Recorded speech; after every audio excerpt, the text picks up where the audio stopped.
The following program is appropriate for all ages and sensory friendly.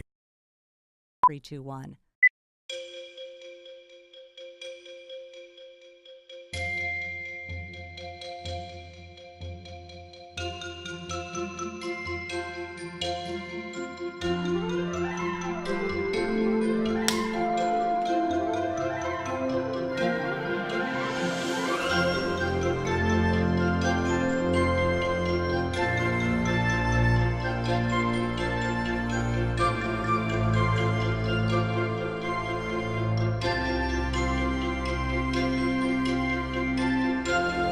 From Chicago, this is the Autism Channel World News with Roger Badish.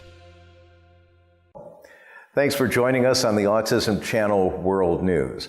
You know, Susan Boyle's diagnosis of Asperger's syndrome has resonated throughout the world, but perhaps none more loudly than in her native Scotland, particularly the Scottish Highlands, where rugged terrain and low population isolate residents not only from one another, but from autism services. The United Kingdom state-run healthcare program, the National Health Service, is teaming with a number of grassroots autism groups to form the Highland Autism Improvement Group, an organization dedicated to increasing services and awareness for the often remote Scottish Highlands.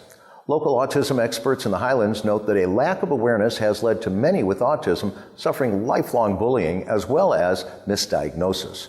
The group plans to remedy this by raising the profile of autism spectrum disorders and by bolstering services available to Highlanders with autism. At a public forum in Inverness, head of the NHS Highland Bureau, Elaine Mead, noted that there is much more that can be done for autism in the region. You know, social media has been the downfall of many as of late, or at least been a self-created stumbling block. This was the case again in Southern California, as a special education teacher in Torrance took to Facebook to vent about an upcoming IEP, or Individualized Education Plan, conference. IEPs are standard in most school districts for students with special needs and require conferences with parents, administrators, and sometimes outside counsel. Suzanne Hutton of Howard Wood Elementary School in Torrance posted a status update reading, quote, "Well, I have an annual IEP this morning with lawyers and crazy parents. The student is a hot mess, but so sweet. So after work, I'm hitting happy hour. At least I have something to look forward to. Deep breath, I'm going in."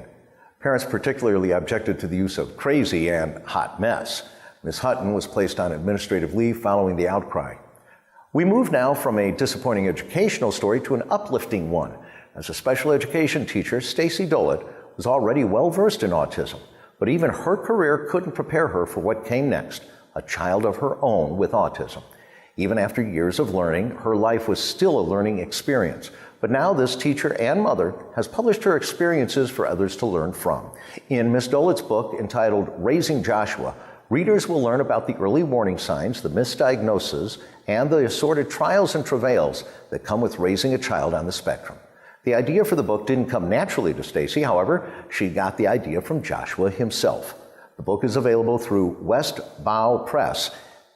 In New York's Hudson Valley, just north of New York City, one jeweler is using the holiday rush for gems, necklaces, and bracelets to make a contribution to the local autism community. Yorktown Jewelers is offering a special line of bracelets that will raise funds and awareness for autism.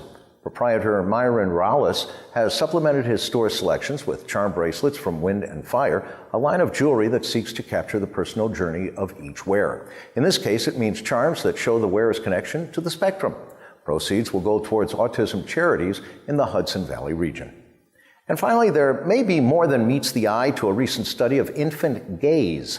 Last month, a study in the journal Nature found a correlation between a lack of eye contact in infancy and an autism diagnosis. But as we all know, correlation does not necessarily mean causality, and the study may have been fundamentally flawed. The NHS noted that the researchers expected the infants to make eye contact not with a real woman, but with a video screen, which may have affected their willingness to make eye contact. John Brock of Sydney, Australia's Macquarie University found that babies in the study made the same amount of eye contact at 6 months, whether diagnosed with an autism spectrum disorder or not. Also, those eventually diagnosed tended to make more eye contact at 2 months. In Brock's eyes, it's too early to say whether an infant's eye contact determines autism. And that's the latest from the Autism Channel World News. I'm Roger Badish. On behalf of the entire Autism Channel family, thanks for watching. We'll see you next time.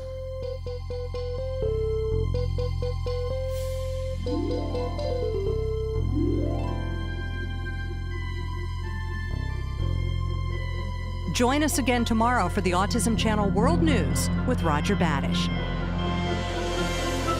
I'm Mary Beth Marsden.